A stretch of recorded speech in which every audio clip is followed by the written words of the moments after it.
Hi everyone, welcome to Navya Swami's kitchen. Friends అందరూ ఎలా ఉన్నారు, ఏం చేస్తున్నారు? కింద కామెంట్ సెక్షన్లో నాతో షేర్ చేసుకోండి.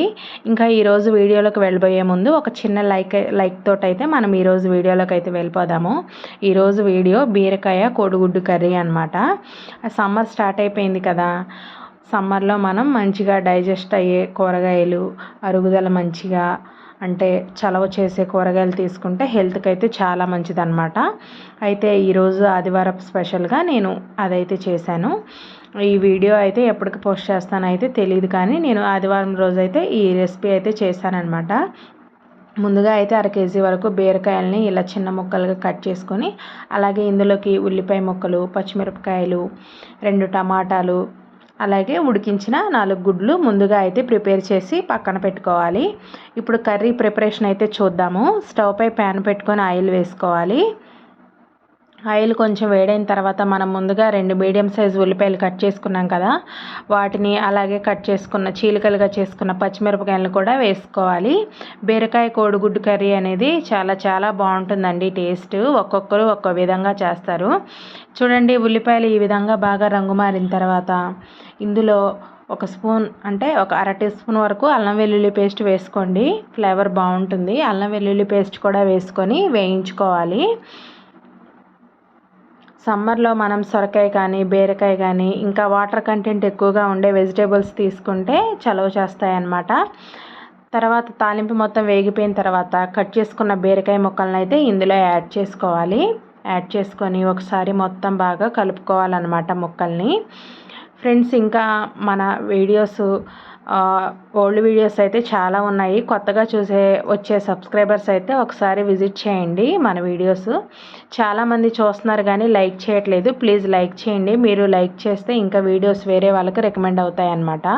బీరకాయ ముక్కల్ని మూత పెట్టేసి వాటర్ బయటకు వస్తుంది కదా, చూడండి ఈ విధంగా ఇలా వచ్చేంత వరకు అయితే మగ్గించుకోవాలి. మగ్గించుకొని ఒకసారి బాగా కలుపుకోవాలి. కలుపుకున్న తర్వాత ఇందులో కట్ చేసుకున్న టమాటాను కూడా వేసేసుకోవాలి. వేసుకొని ఇది మొత్తం ఒకసారి బాగా కలుపుకోవాలి. ఈ వీడియో నచ్చితే తప్పకుండా షేర్ చేయండి. మీరు కూడా ఒకసారి అయితే చేసి ఎలా వచ్చింది అనేది మీ ఫీడ్బ్యాక్ని అయితే కామెంట్లో చెప్పండి. టమాటా కూడా మగ్గిపోయిన తర్వాత మూత పెట్టేసుకొని మగ్గించుకోవాలి. చూడండి, టమాటా కూడా మగ్గిపోయిన తర్వాత ఇప్పుడు ఇందులో మనం ఉప్పు కారాలు అనేవి యాడ్ చేసుకోవాలన్నమాట. ఇందులో పసుపు వేసుకోవాలి. ఒక 1/2 టీ స్పూన్ వరకు పసుపు వేసుకోవాలి. అలాగే రుచికి సరిపడా కారం వేసుకోవాలి. అలాగే రుచికి సరిపడా సాల్ట్ కూడా వేసుకోవాలి.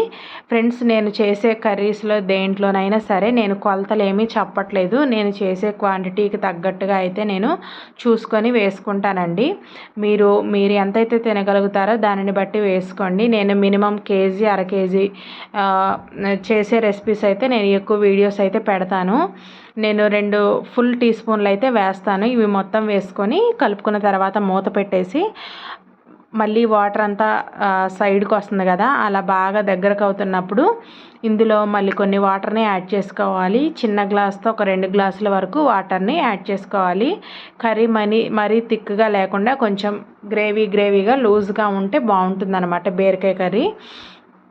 తర్వాత ఇందులో ఒక 1/2 టీ స్పూన్ వరకు ధనియాల జీలకర్ర పొడి వేసుకోవాలి. బాగుంటుంది, మరీ చప్పగా లేకుండా బాగుంటుందన్నమాట. తర్వాత ఇందులో ఉడికించి మధ్యలో ఇలా ఘాట్లు పెట్టుకున్న ఎగ్స్ని అయితే ఈ కర్రీలో యాడ్ చేసుకోవాలి. యాడ్ చేసుకొని ఒకసారి మొత్తం కలుపుకోవాలి. కలుపుకొని మూత పెట్టేసి ఒక 10 మినిట్స్ పాటు బాగా కోడిగుడ్లు బాగా కలర్ చేంజ్ అయ్యి కూర కూడా బాగా దగ్గర పడేంత వరకు ఉడికించుకోవాలి. చూడండి, కూర చాలా వరకు దగ్గర పడింది. ఎగ్స్ కూడా రంగు మారాయి.